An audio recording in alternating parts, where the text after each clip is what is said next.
The Virtual Boys have been playing Nintendo since they were little. They're pretty sure that these many years of experience make them experts with absolutely no bias. Join them this week as they talk about one of the weirdest leaks they've heard in quite a while, a new Fire Emblem, and answer some pressing questions.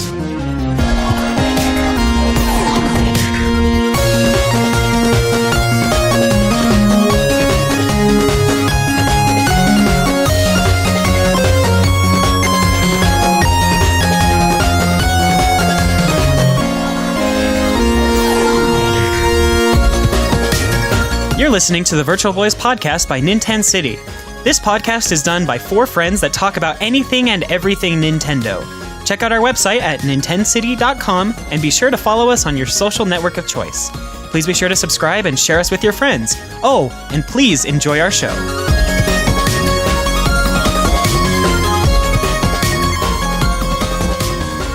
Hello, everyone, and welcome back to the Virtual Boys podcast, a Nintendo podcast about Nintendo things. This is episode 53, and we are moving and grooving down to 100.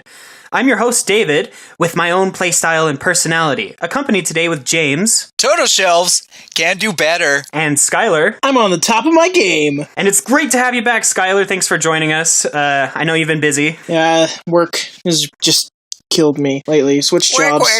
Doing a lot better. Yeah, well, that's good. Now, if only we could get Jordan to join us, but he's also been pretty busy lately. So We'll just make do with the three of us.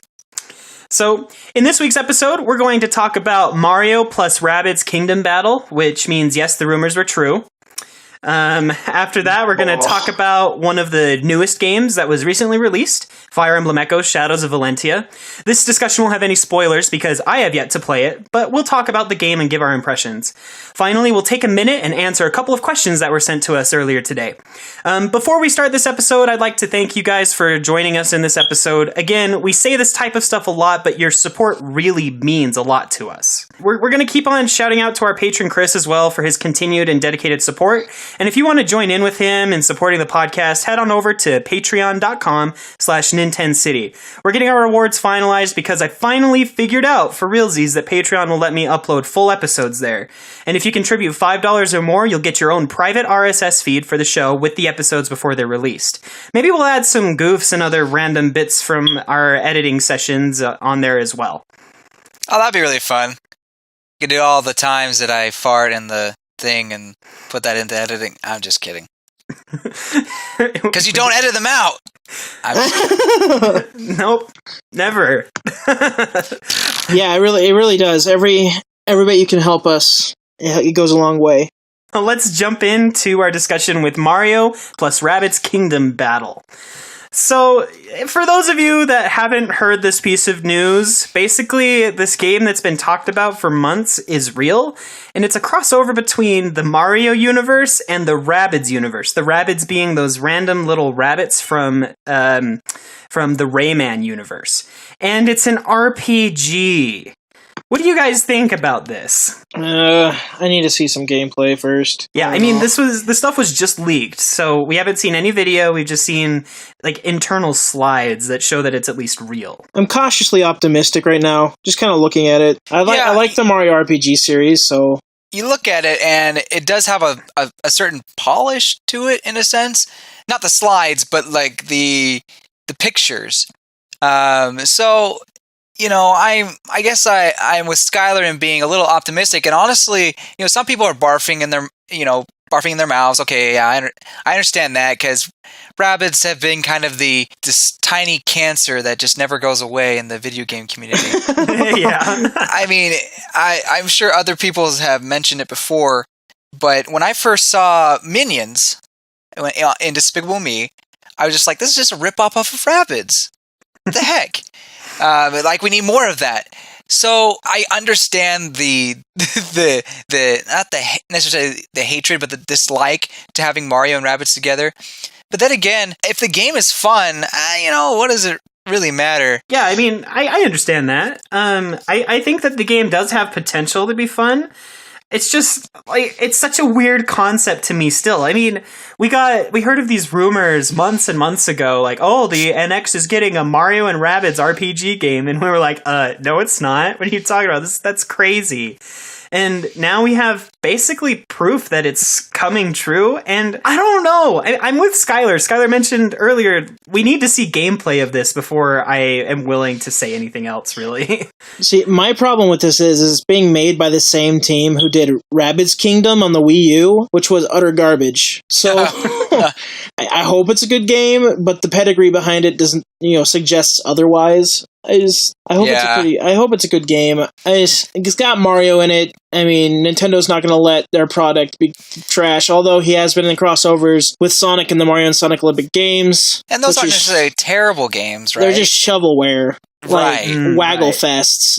It's polished, but it's not necessarily fun. Yeah, you're a good point. Yeah, you got to wonder, what was the last time besides Sega that Nintendo gave Mario to another company? Was it they gave Square Enix? Yeah, they gave Mario to Square Enix to make the Mario Sports Mix and Mario Hoops 3-on-3. Oh okay. yeah. So yeah. And so I guess they've been doing it. I mean, they have given it to Bandai Namco for Smash Brothers and Mario and Sonic at the Olympic Games, but that's not the same type of game. That's Sega here. Excuse me, I totally meant Sega.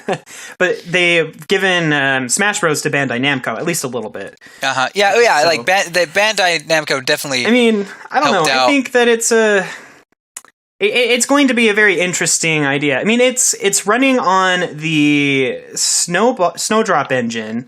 I mean, Ubisoft is generally a pretty good company. There's two types of Ubisoft games: shovelware and amazing games. There's no middle ground at Ubisoft. It's either that or the other. Yeah, that's a good point. Well, and for a while they were just like blasting out those games that, like Assassin's Creed or whatever, like year after year, and then they kind of took a break with Assassin's Creed, and now they're bringing it back. So I'm thinking Ubisoft is is finally thinking, wow, people want quality games instead of quantity, Yeah. So maybe they'll make that with Mario and Rabbids, but now to think about it, a quality Rabbids game. What am I talking about? Probably hasn't been done since maybe the first one. Probably. Maybe. I don't even remember how that game really played. Wasn't it like Invasion of the Rabbids or something, where you were playing as Rayman and you had to beat up all the Rabbids? Yeah, it's just a bunch of Wagglefest mini games thrown into a package. Pretty much. It's just a bunch of party games. But I did hear Rabbids Go to the Moon was pretty good, which came out I can't remember if it's the third or fourth entry, something like that. Yeah. Oh, is that when they're in the shopping cart? Yeah, and they're building a pile of crap that goes to the moon. Just throwing junk onto a pile. So they're just bringing the quirkiness of Rabbids into the Mario universe, and it says the Mario universe is twisted or something. Distorted. Well, when they say quirkiness, they really do mean it. I mean, if you guys taken a look at the screenshot in one of the slides, basically with the title, you have the Rabbids dressed up as the different Mario series characters, right. And they also have a description for them. You have, and I guess the weirdest ones are the Peach ones, because you have Peach and it gives a description, Kike Princess or whatever it was, Kike Peach. Mm-hmm. And it's like, since when is that a description for Peach? I know they're trying to go for cool kind of thing, but I don't know. It's like it just seems so off with a Mario character. But then on the other side, you had the Rabbid that was dressed up as Peach, but it's taking a selfie. Yeah. That has to be the goofiest, derpiest looking rabbit I've ever seen. And the caption that's put over her is #baby, #nofilter. Oh my word. Or Babby, BABBY, whatever. Babbies and no filters. I mean, at least Luigi. Yeah, I think Luigi looks the coolest out of all of them, and his caption is the eagle eye, so I guess he's the sniper of the eagle eye. Yeah, I didn't even look at Luigi's caption. The eagle eye. Yeah, the eagle eye. Wow. But another interesting question is, why is the rabbit dressed as Mario named the Macho Man? Maybe he just beats people up or something. Maybe he's got I don't know. I mean, there's a character in Overwatch named Zarya that has this ray gun that just shoots a single beam out, and he looks like he's carrying basically that gun. So I don't know. Mario stole Samus's arm cannon. I was thinking or Mega Man. Man's. Yeah, actually it's blue because it's Mega Man. Mega Mario. Oh, he's just trying to get his turtle shelves back. Oh my gosh. His turtle shelves. Where you will never find furniture so nice. You see, that's why Bowser is so upset, because the Mushroom Kingdom uses turtle shelves. That's what it is. He's like, what? This is not okay. This is oppression. You're skinning my turtle brethren to make your shelves? But they look so good on my shelf. They look so nice. That's why he's been turning the toads, or the citizens of the Mushroom Kingdom, into blocks, so that they know what it feels like to be made into some sort of furniture / house. Oh my gosh. It all comes back full circle. Honestly, though, Ubisoft are French. Maybe they just don't know English that well. Maybe. I guess, but I mean, there's a difference between shells and shelves. I mean... Yeah. I do want to mention, though, that Kotaku reported yesterday, as of this recording, that they saw these slides like 2 or 3 months ago when they confirmed the game's existence. So these have been circulating around for a while. So they might have been like a first draft or something of the images, and they managed to get leaked somehow, and maybe they're fixed. So maybe this was before they edited it. Yeah. Like, for typos and stuff like that. Right. Like, someone in the company saw this, and they hurried and grabbed them before final edits could be made, so they could distribute them to all these news sites and get some sort of hype going. Yeah. I don't know. Well, I mean... I'm not sure what their reasoning behind it may have been. I mean, I have a few ideas, but I can see what you're saying. Like, it probably was it could have been in early development, because I can't think. But then again, okay, sorry. Let me finish my thought. It just seems odd that they would have the typos in there if this is supposed to be something, even internally, that they're going to show off. But then there seemed to be a lot more detail to the slides with the colors and the font, and a lot of graphic design into it, that it only makes me wonder, why is this something that they show internally?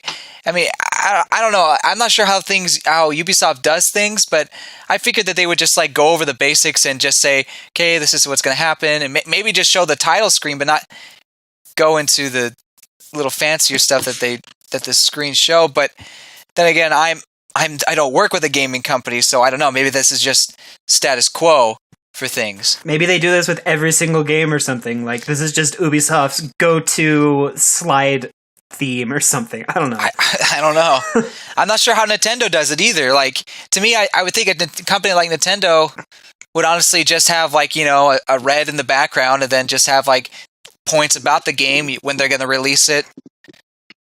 And that's it. But I could be wrong. It's not like it matters either, so. Yeah. One thing that I wanted to ask you guys was, the slides say that the approximate story mode length is 20 hours. Is that enough time for an RPG that's supposed to be like a strategy-based RPG like this game? Absolutely. Yeah. Like, that's plenty. It's plenty? Okay, because it's probably just because I've been saturated by incredibly long RPGs lately that 20 hours doesn't feel very long in my head. But then again, 20 hours is a long time to sit and play a single game. Yeah, I just wish that Mario and Luigi was about 20 hours long. They go in the 35-hour range, the new ones, and they overstay their welcome most of the time. Oh yeah, since they're so... Well, I wouldn't say poorly made, but just they aren't like as fun as they used to be. So yeah, 35 hours for those games is pretty long. Yeah, so 20 is perfect length, I think, for this kind of RPG. It's plenty. Yeah, I would agree with Skylar. I mean, especially since it's a game mechanic that I'm assuming I haven't played before. I don't imagine I'd want to spend 40 hours playing it. Yeah, 20. I think 20 hours is fine. I mean, for example, some Zelda games are just barely above 20 hours, right? Well, maybe like 25 or something like that. But I still like the 2D ones. Yeah. And I still feel like, oh, that's a good amount of time. So I don't know. I mean, I think 20 hours is fine. Yeah, and then they have a slide that's called Best of Two Worlds that divides that 20 hours up, and 35% of it is going to be exploration, and 65% is going to be turn-based combat. I think that that's a pretty good balance for how an RPG type game should be. Like, yeah, you want lots of exploration, but then the turn-based combat of an RPG like this game, you know, you're going to spend a lot of time in there. I don't know. What are your thoughts?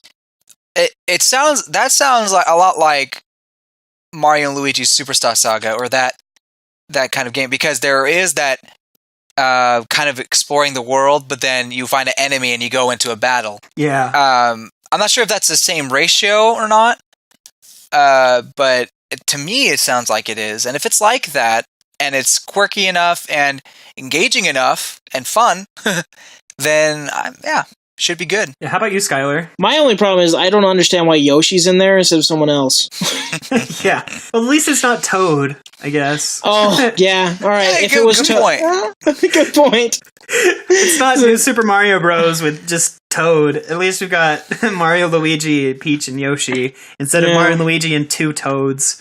It would have been nice to see like Wario or something. Yeah, Wario would be bring cool. Wario while Luigi. Wario is so rabid. Like that. That would be so good. Just like a nice patch. Honestly, a Wario and Rabbid kind of crossover would be very interesting to see. They kind of they would play off each other pretty well. Oh yeah. Yeah, it would be cool. It looks like the game's going to have 4 worlds. That's around 5 hours a world.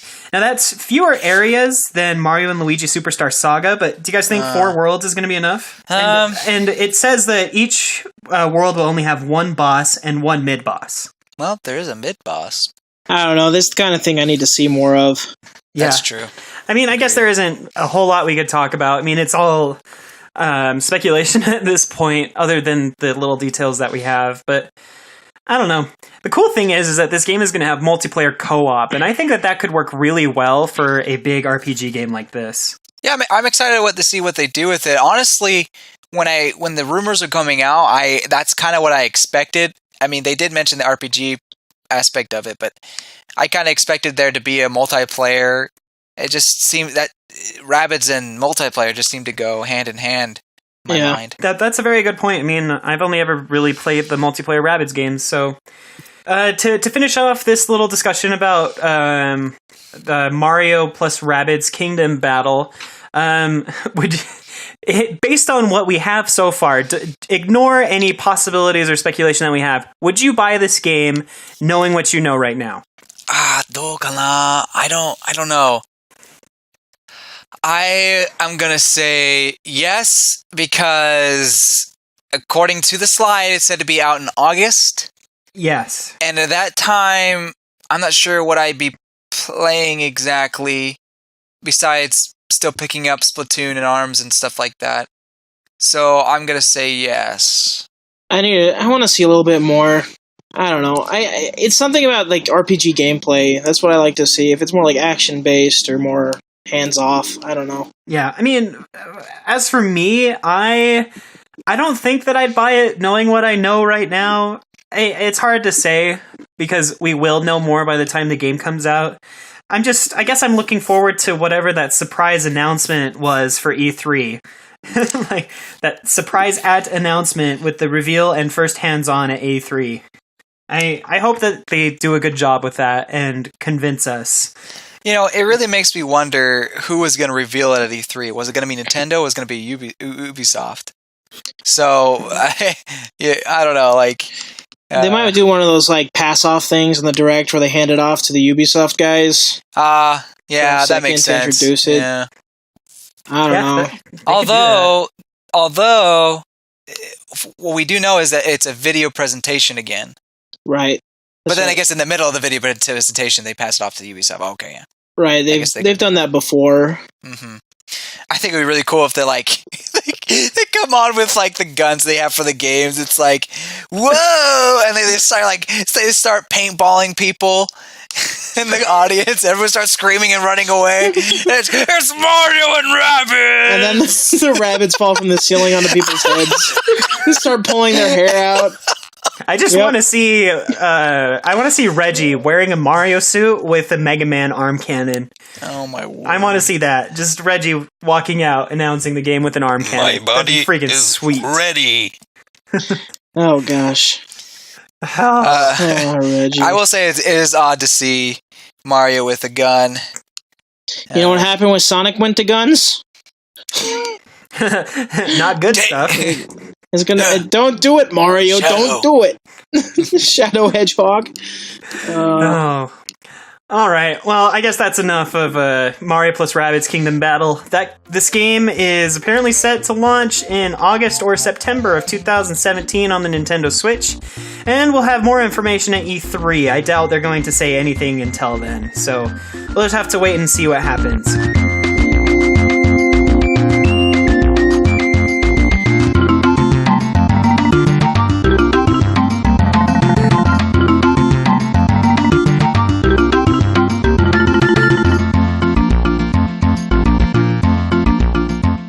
Alright, well let's move on to Fire Emblem Echoes. Since I haven't played this game, really at all, I'll let you two lead this type of discussion, but I guess I'll just start off with saying, should non-fans of the series get it?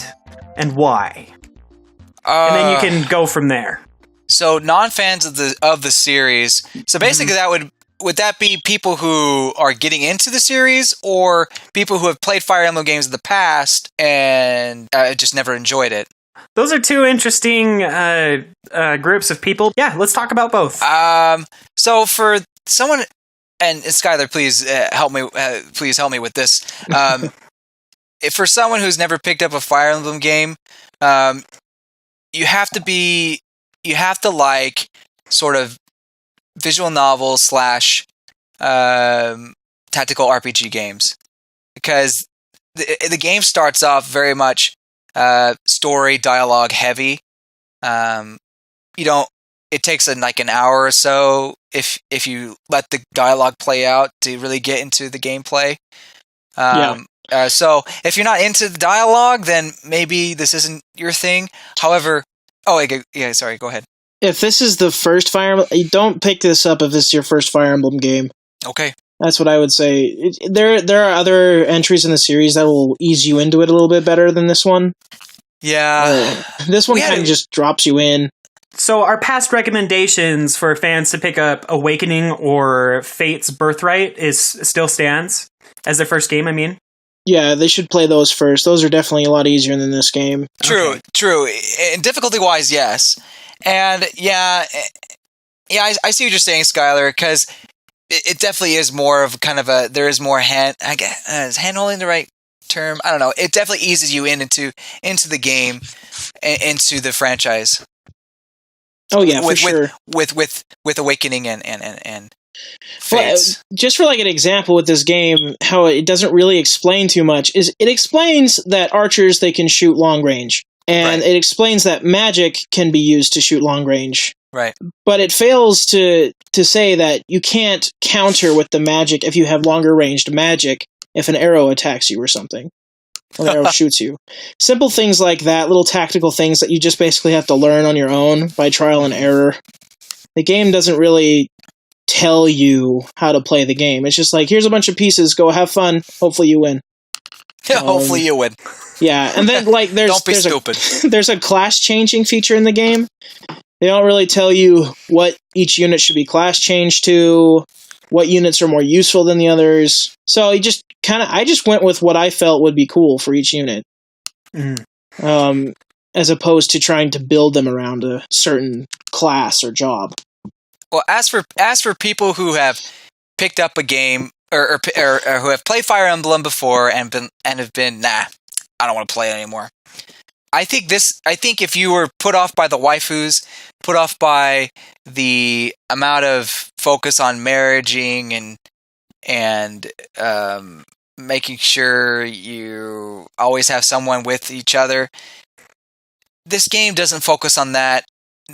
It doesn't focus nearly as much as that. There is a little bit of it, and you can get some benefits from being having support from certain characters, but there's no. As far as I can tell, there's no marriaging. There's no... Yeah, there's no marriaging options. And the support's just kind of little conversations between people in the field. Which is how Fire Emblem used to be. There wasn't any, building relationships to S rank kind of thing, getting married and all that stuff. So you guys would say that this game is definitely a lot more like the older games of the Fire Emblem series than the newer ones, right? Oh, absolutely. I guess like in aspects of gameplay wise, yes, but it definitely does feel fresh and new. You know what I mean, Skylar? Like kind of art side aside, it does remind me of Fates and Awakening in the sense that really? Well, art, not art side, meaning that the art isn't necessarily like that, but with Fates and Awakening, it's like pieces of that were added into, I imagine, what Gaiden was like. Because for what I remember reading and seeing video, because obviously I never played Gaiden, it looked very different. Like nothing, and there's a lot of different things in Echoes. Don't get me wrong, but it just looked a lot different from what they were doing in the first Fire Emblem game. Absolutely, yeah. It was a deviation for sure from the first game. This it's more like a reimagining or a retelling of that story. Yeah. But I really like the more modern take on the classic art style. I think that's nice. It's really nice. But I've been missing the old art style in Fire Emblem for a while. Like, I like Fate's art style, but it wasn't as like, how do you say it, nostalgic for me to see it. Mm-hmm. Whereas this game caught my attention a little bit more. And I feel like with past Fire Emblem games, each game's kind of had their own style, kind of. I mean, kind of tweaked a little bit. You know what I mean? Except for probably Sacred Stones and Fire Emblem 7. Good point. And the Fire Emblem Path of Radiance and Radiant Dawn games. Yeah, with those two games as well, being as they both those, I guess those 4 games are themselves prequels and sequels, and whatnot. But with Awakening and Fates, there wasn't a change in the art style. It was pretty much the same thing. Which I'm not saying it's a bad. I'm just this refreshing kind of like Skylar saying nostalgic style of art.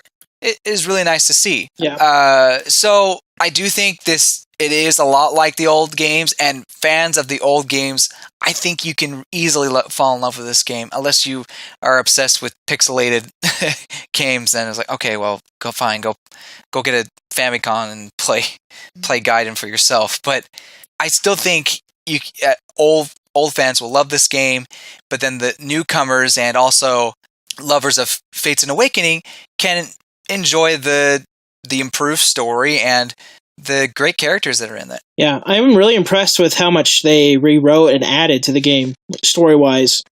Like, all the characters are more fleshed out, they're more interesting, the world building's a little bit better, and you understand a little bit more. And the prologue's new, so... Yeah, I mean... Wow. They really took their time with it. This wasn't some last-minute kind of thing they put together, at least it doesn't look like it. No, definitely not. This game took a lot of effort. There were a lot of people involved with this. You talked about character story improvement.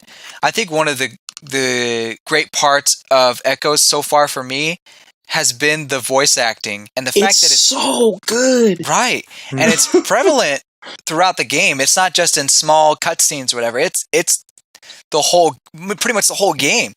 Yeah. And you got to be careful with that, because some games will get kind of, I don't know, what's like the voice will get boring or they'll get annoying. But so far that hasn't been the case for me. I really enjoy the voice acting, and the dialogue is really good. There was moments where I laughed in previous Fire Emblem games, but I don't know. There's just times where I just start laughing because it's funny writing, and the way the actors say their line is just like, oh, this is so great. I think so far, Gray is one of my favorites in that sense, because he usually says something just think it's so funny.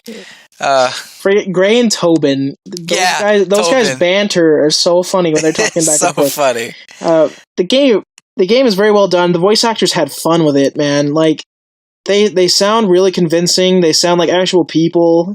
Yeah. Like there hasn't been a line in there that's like ooh or like that kind of thing for me. Like at least with the voice acted lines. Yeah, I was thinking while I was playing it, the voice direction has been phenomenal in this game, along with the voice acting. I like the old school words they've thrown back in there.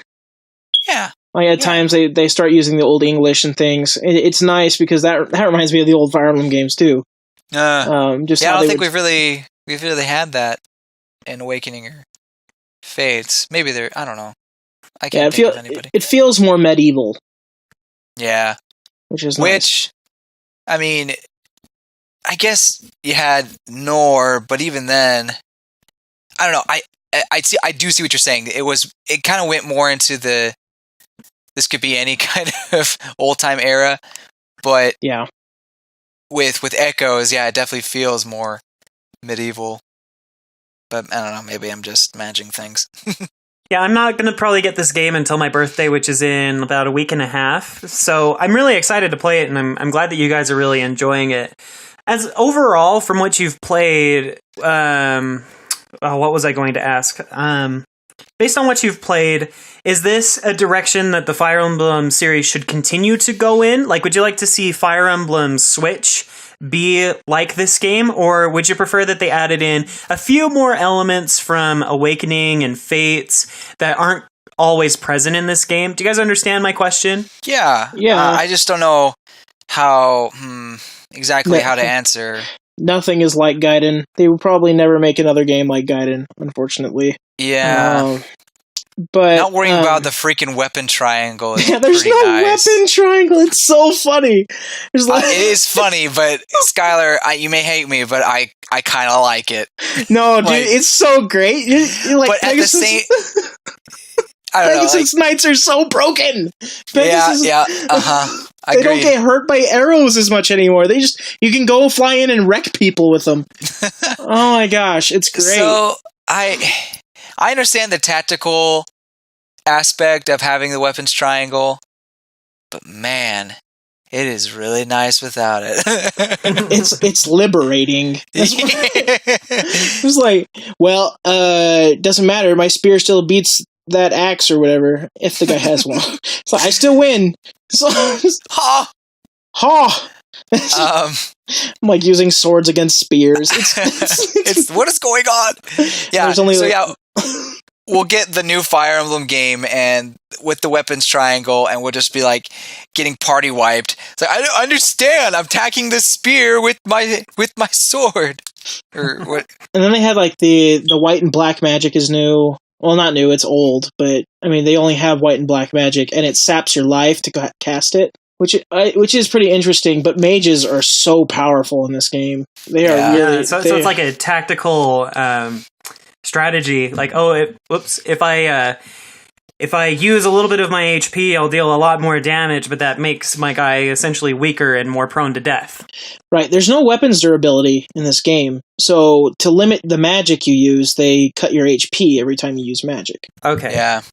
Going back to the question, I'm just trying to give a broad statement. It's hard for me to say what I want to see in the next Fire Emblem for Switch, because I do want the directors and the game developers to take their own spin on Fire Emblem, and obviously stay true to the formula or to what they believe is Fire Emblem, but expand the gameplay or what Fire Emblem does. And I think Echoes has definitely helped that a lot. I mean, going back to Gaiden and seeing what they did before and then making it work like they have, because some people would say Gaiden wasn't that great of a game. I've heard people argue that. Others have said it is. But anyway, taking the mechanics and making it work now, I think they can use that in future games. But I don't know. The one thing I would like them to continue is take the marriage out. Just because I feel like that gives the characters way more room to grow for themselves, and they can become their aspiration. It's true. It gives them different lines of dialogue, and they can develop a little bit more.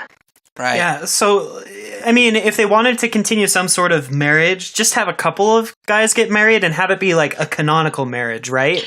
Right. That's part of the storytelling, instead of just, oh, look at this, Tharja and Frederick got married. Whoop-de-doodle. or something. Like, it's fun to see how those dialogue trees carry out, but it doesn't add anything to the overall story, right? Right, exactly. No, I agree. I totally agree. My one apprehension is that there is a fan base for that. I am not one of those people. We know that. Everyone knows I'm not a fan of it. It's just... People like their fantasies. Yeah, they like the fantasies, and I don't see intelligence systems being like, people really like this, but let's not do it. You know, I mean, obviously Gaiden never had that, and I'm glad that they didn't add it into it. And would I love them for Fire Emblem Switch to not have that? Sure. But perhaps there needs to be like a balance, you know what I'm saying? Like, we'll have to look at the sales of this game. That's true, because we get Fire Emblem Echoes, which doesn't have that, and it's a great game so far. But then maybe people who like the merits thing want it again, and so Fire Emblem Switch ends up having the merit system back. Okay. But anyway, so I personally would not want it, and I think I agree with Skylar that it doesn't add to the overall story, and actually, I'd argue, like he said, it goes against character progression in this story wise. I personally would love to see how Echoes does it, how previous Fire Emblem before Awakening and Fates have done it. So even if we go halfway and say, okay, there's marriage, but no child conversation or interaction. Well, even then, that's already better. That would be better for me. Like the children in Fates, literally every chapter is the same thing. It's like, I hate my dad. I'm running away. Exactly. Every time, except for maybe like one or two. It's right. Like that. And, and the dialogue that they have with each other is just not interesting. It's so boring. It's not good. It becomes a chore. Exactly. And then the chapters you play, I don't know, man. They just feel very campy, like very same. Kind of annoying. Yeah. All right. So, if anything, if they just took the children out, then I think I would be okay as well. Give me a quick summary, real quick, of whether you like the game or not.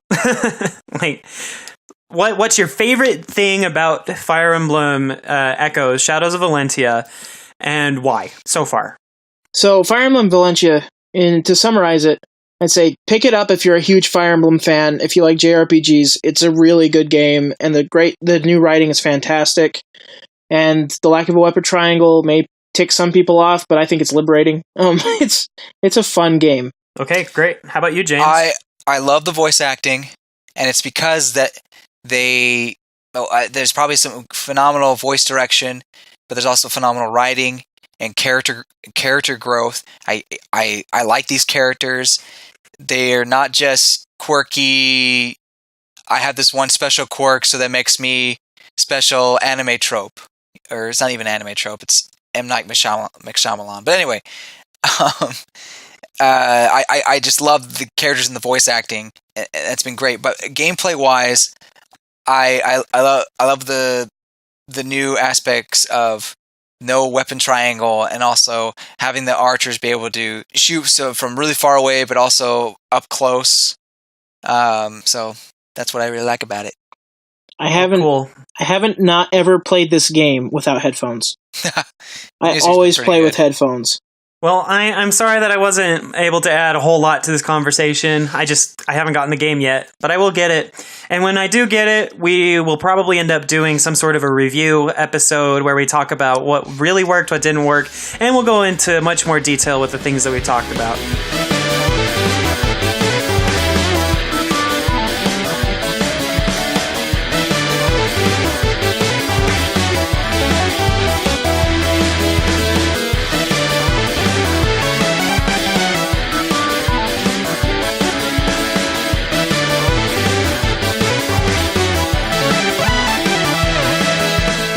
Thanks for making it this far in the podcast. I'm just going to hop in here and break up our discussion for a minute to remind you how much your support means to us.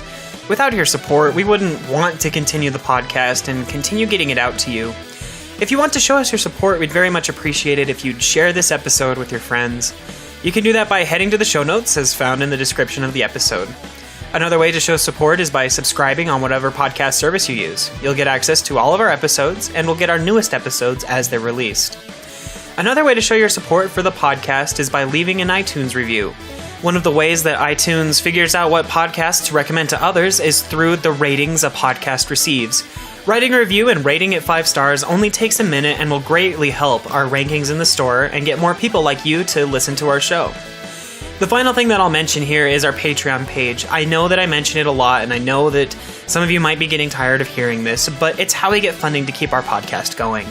For just $1 a month, you'll get access to some of the behind-the-scenes content and have a voice on what we do with the show. For $5 or more, you'll get access to our podcast episodes as soon as they're done with editing.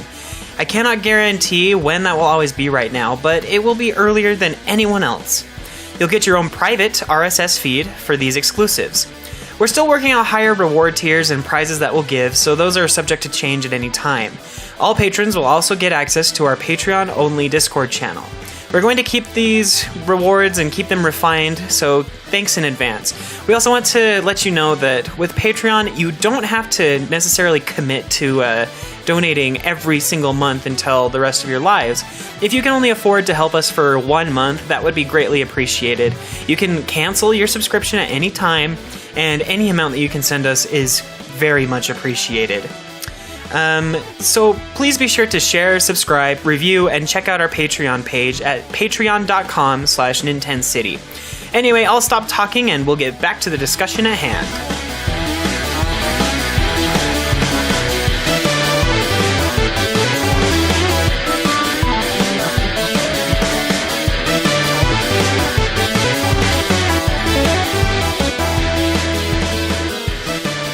All right, well, let's move on now to a new type of segment of the podcast. We have a couple of listener questions that we want to answer today. Before recording, I reached out to our Facebook community and got a couple of questions that we can answer.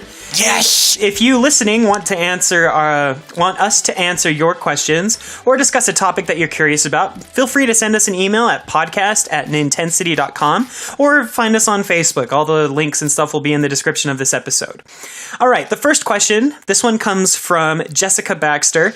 This girl designed our logo and is working hard on graphic design. She asks, what's the best way to find a Switch right now? I'm struggling to find one to buy. Haha. Okay, so what you got to do?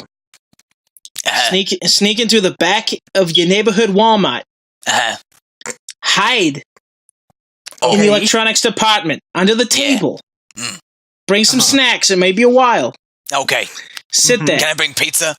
Yeah, pizza's good. Okay. Pizza's always good. Just pizza sit is under, a snack. Pizza's everything. just sit under the table and wait. And the second a shipment comes in, you jump up from behind the table, grab that sucker, and run out of the store. You just run out the store? Just run out the store. I mean, you already paid for it, I guess. Just throw money on the floor or something. Just run out. And that's how you get a Switch. Because you will not get a Switch unless you do that very thing. At least for the next 3 months. 3 or 4 months. Yeah. It's gonna be a while.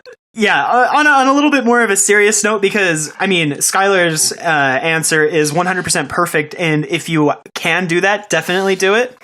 But some advice that we were thinking about before recording the show was getting involved with some sort of Facebook community for Nintendo stuff in your area. I mean, we live here in Utah, or at least Skylar and I and Jordan do. And there's a group for Nintendo fans in Utah. And every so often, whenever there's a new shipment or a new stock of Nintendo Switches, somebody posts a picture saying, yo, this Walmart, come get them right now. There's like three or four copies, and it shows a picture, and it's just really nice to see people working together to get these Switches. And these people who take a picture, they've probably already bought a Switch, but I don't know, they care about their community. They want everyone to enjoy playing the Switch. So if you're struggling to look for a Switch, I think that is the number one biggest benefit to you, is getting into a Nintendo community. It helps if you find a really good one, and just broaden your network. Find people who work at Target, work at Walmart, work at these stores, and Backroom deals. Yeah, that's what I was saying. Give him some pizza. Pizza, you're good. Do you like the pepperoni? Got lots of that. Yeah. One more answer that came to mind just a few minutes ago was when there are big stocks coming in for online stores like Amazon and Best Buy, a lot of Nintendo news websites, sometimes ours included, will do a quick article letting people know when they're in stock. I mean, we don't have a ton of people visiting our site right now, so we don't really focus on that type of news right now, but other websites definitely do. So I think you could branch out in the Nintendo community itself, not just, within your own state or within your own community and neighborhood, but looking at these fan websites that are looking for this type of news and, just keep your eyes peeled. Keep your eyes peeled. It doesn't hurt. Yeah, no, it doesn't hurt. Just be aware that sometimes these news updates on these websites do roll out kind of slowly. Sometimes they trigger an immense response to the website that's selling them, and they'll be sold out incredibly quickly. So it's not the most reliable method of getting one. Right. So, good luck to you. I mean, if I see one, I will let you. I'm definitely one to post or to let the people I know who are looking for one, let them know that they can find it at the place. But I know it's a dog-eat-dog world out there. Yep. Every man for himself. That's why you got to sleep behind the counter. Yep, with the pizza. Do that. With the pizza. With the pizza. Just watch out for security. That's why you're under the counter. just watch out for security. If anyone bothers you, service announcement. Watch out for. If anyone bothers you, just offer him a slice of the pizza. And then you're golden. You didn't see anything. Sir, you're getting stains on the floor. No, I'm not. As you lick off the ground. That's horrid. I'll clean up my mess. Don't worry. I promise. Just let me stay here. I need it. Please. I need the Switch. I tried to do that for the NES Classic, but when I got up, there was like 20 other people who were underneath the. Whoa! The closer counters. The closer counters too. So get this: the NES Classic last month outsold the Xbox One and the PS4. Oh my gosh! But I never like nah. But I never saw one. How can they outproduce something that they never made? I don't understand. I've never seen one in person. I've never seen one before. I don't even know them. They outsold. The NES Classic is such a mystery. It is such an odd miss by Nintendo that it makes you wonder, did something happen? Like, there's no way they'd just be like, we hate money. Like, how hard is it to develop? There had to be something in the factory, or there had to have been some sort of miscommunication. It's a catastrophe. It's really terrible, and it makes you wonder what the heck happened. Yep. Yeah, I have no idea. The official statement's like, it was really hard to make and get the materials for it, and it's like, all right, Reggie. No, not it wasn't even that. In front of the mirror. Like it wasn't even that. It was. They couldn't explain it. I don't think that was even the official statement. Yeah, it was weird. Just shrugs his shoulders, walks off. He's like, I don't know. I don't know. I don't like it. It's not fun anymore. We're focusing on the Switch, even though something else that we're selling is making a lot of money. Well. All right. Well, let's move on to the second and final question. This question comes from Marcus Shepard. He asks, what are your thoughts on leaks, personally and professionally? Do they increase hype or kill it? And I assume that this question is especially in reference to, or was brought about because of the Mario plus Rabbids leak. I mean, that kind of just came out. Nintendo World Report was like, here are all the slides, have them all, and they just leaked it out, and it, ahead of time. And I wrote up an article, about this news, and as I was writing it, I felt like, oh man, we just ruined Nintendo and Ubisoft's surprise by getting this news out there. But so I don't know. What are you guys' thoughts? We technically kind of knew about it before, just none of us really wanted to believe it. Yeah.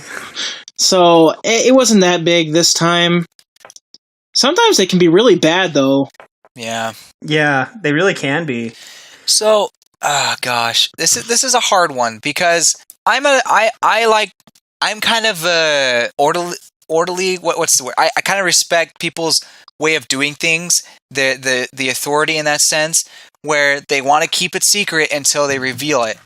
You know, Nintendo kept Breath of the Wild pretty well under wraps for a good long time, and we were able to, when Nintendo announced it, we were able to enjoy what they announced. Whereas with some when the leaks happen, you don't get that same feeling. Yeah. I don't know if it necessarily ruins a game, but the excitement of E3 can be almost like put down a notch because I already know what games are coming out. Yeah, I mean, I just had a thought, like, I think that it depends on when these companies wanted to reveal this information. Like, if, you know, this is leading up into E3 and it's leaked before E3, then yeah, exactly like you said, it can kill a lot of the hype and a lot of the, you know, driving force behind what the reveal would have been like if it was at E3. Like, I imagine we would have had a lot of the same reaction that we had yesterday for the Mario plus Rabbids game at the E3 as well, and it would have been a huge surprise to see it officially announced.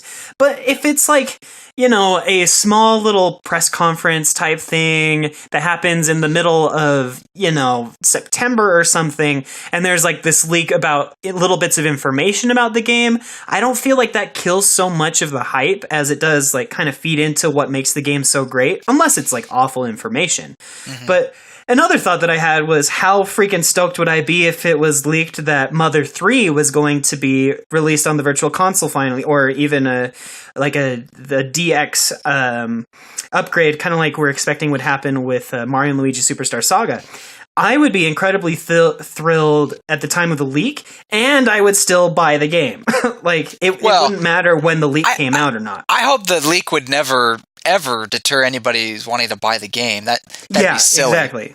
And I get what you're saying, and I agree with you. Looking back, it's like, when something is leaked, you know, whether I'm excited or not about the leak, I guess in a sense, it really doesn't change the fact that the game is announced, you know, or that it will be announced. And honestly, I imagine there has been leaks before E3 for other companies. Like, let's say, I can't think of one on the top of my head, but let's say, you know, a new Assassin's Creed game was leaked, and Ubisoft didn't want that to happen, but because it's been leaked, people know about it and they're excited, and then going into E3, they know that they're going to reveal the game, and I guess in that way it builds hype. So it's really hard to say whether it's a yes or a no. You're absolutely right. I mean, what do you think about this, Skylar? It depends on the game for me. Yeah, how so? There's some games where I prefer to know nothing about it. I want to kind of explore the game head on, just like with no precursor, nothing. Just experience the game for what it is. And then there are a few games just like, I don't care how much gets spoiled for me. Like, let me think. Right. Like Breath of the Wild, you didn't want to hear absolutely anything about that game. Right. I didn't hear anything about it. I'm really glad I did. I got to experience the game, you know, fresh in the beginning, and found out they had a jump button the hard way. You know, that kind of stuff. You can climb walls. I'm trying to think of a more recent game, though. Well, it was with the Fire Emblem. They had the whole game up for like 2 months on YouTube. I didn't look at it once because I just wanted to experience the game. I didn't look up any articles. That's the kind of game I really care about, that I just want to kind of learn and everything. But if it was something like another new Super Mario Brothers game, screw that. I'll look up every video. I don't care. Because it's Super Mario. I'm done with new Super Mario Brothers. It's like, by this point, I'm just kind of burnt out on it. So if they had like a different art style or a different, you know, physics engine behind the Mario game, I think I'd be a little bit more excited. But you know, that kind of thing. Okay, so let me give it a quick example. The Switch. Now, Game Informer, or was it Eurogamer? It was Eurogamer who had the leak and what was this? Not the specs, but the design. It was design specs of the Switch. And, you know, there's people going back and forth saying, wow, this is what it is. This is not what it is. This is terrible. This is great. And then, lo and behold, I think it was pretty much what Eurogamer announced. Maybe there was a couple things awful. I don't quite remember, but it was pretty close. But you know, the reveal of the Switch was still at least exciting for me. Did that leak, in your mind, ruin the Switch at all? Absolutely not. I mean, we had full episodes of the podcast, well, maybe not full episodes, where we talked about how excited we were about these different leaks and specs and stuff. We were I can't say the word. We were kind of wary going into it about whether it was true or not. Yeah, my whole approach was just wait until Nintendo announces it.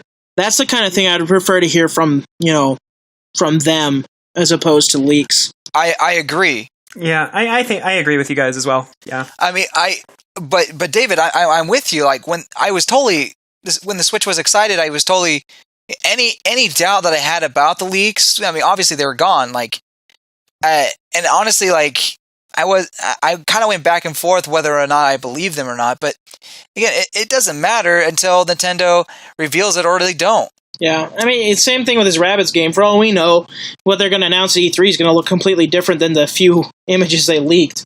Yeah, like these slides could have been, early images and concept art even. And maybe the game looks totally different now. That's a good point.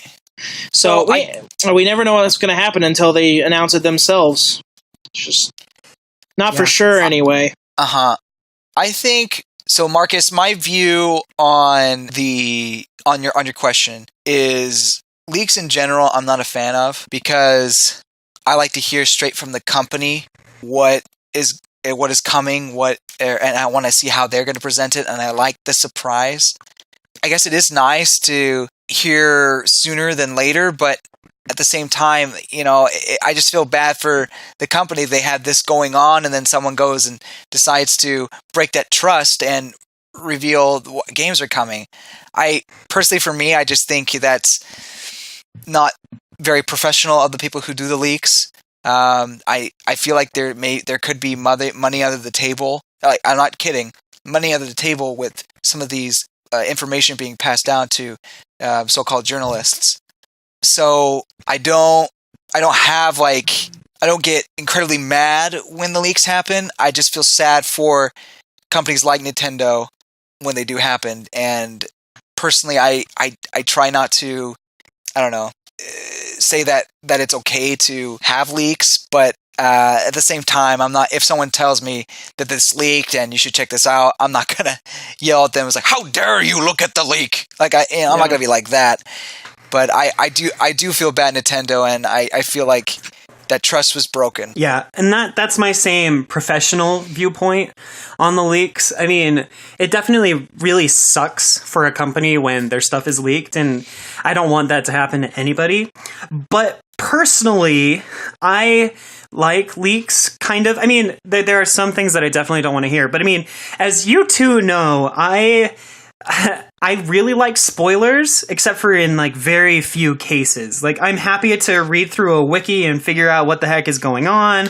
I'm happy to go, read ahead in certain things just to see like what's going to happen, because I need to know. But there are very specific, genres and games and stuff where it's like, I don't want to know anything about story details or whatever. And so when leaks start giving me that stuff, I have to be really careful with what I look at. So personally, yes, I tend to lean more towards give me all the information that you can. But as a professional standpoint, it would be better if we just stopped with the leaks altogether. Yeah. The view from my personal and professional, pretty much the same. I mean, even with professional, I'm not going to say, no, I'm not going to look at it. When we report on stuff and talk about it like this, you gotta know what's the supposedly leaking. Even personally, I think that it's just dishonest. Dishonest or a break of trust with whoever leaked it and the journalist who is reporting that information. I mean, ultimately, it is it's your jurisdiction. You get to choose if you look at the leak or not. Right. Like even before Zelda came out, like they leaked the whole game on the Wii U and people were streaming it and stuff. It's like, you don't have to look at it. But if you look at it, it's ultimately the people who are breaching that trust. I guess our our opinion as friends and such is, yeah, they shouldn't be leaking things. They just shouldn't. It's not always a good thing, and it's not always a bad thing, but yeah, we should definitely try to avoid leaks. So, any other final thoughts on this question, guys? No, just, everyone's entitled to their own opinion, I guess, in this matter. Either way, it's getting leaked. Yeah, so there's nothing we can do to really stop it, I guess. Just people just go. Even though I disagree with it, I just staying mad and just completely ignoring it is not going to help. I mean, ignoring in the sense where if it's news, you can't really just ignore it. But if it's like gameplay, I don't have to look at it. Right. Yeah. That's it for this episode of the Virtual Boys podcast. Thanks for tuning in this week, and don't forget to subscribe if you aren't already to make sure you get all of our updates pushed to your listening device. We're on pretty much every single podcast aggregate out there, so whatever you've got, we're probably there, and if we're not, you better let me know, because I will make sure that we get there. Anyway, don't forget to check out our website at nintensity.com, where you can find news, show notes, and more, and the show notes for this episode are at ninten.city/EP53, as in episode 53. We finally got branded short URLs, baby, so now I can actually say some of these URLs in chat, or in the podcast. Anyway, there's plenty more in the episode description, so we'll end it here. Thanks so much for joining us, and we'll catch you next time. Bye! Goodbye, you good people.